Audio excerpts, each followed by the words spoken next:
Hey there folks, in today's video I'm going to show you how to replace the presser foot on a Singer 5830C sewing machine.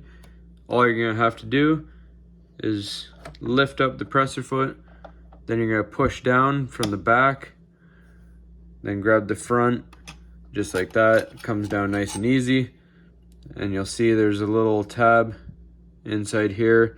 It lines up with a groove on your foot here. Once you have the new one that you want to put in, all you do is you just set it kind of in place. It doesn't have to be super perfect.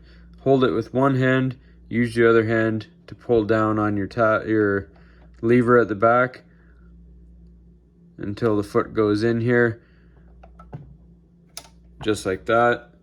Use your thumb on the screw here to push down till it clicks, lift up. That's all there is to it. Hopefully this was helpful, everybody. And as always, please like and subscribe.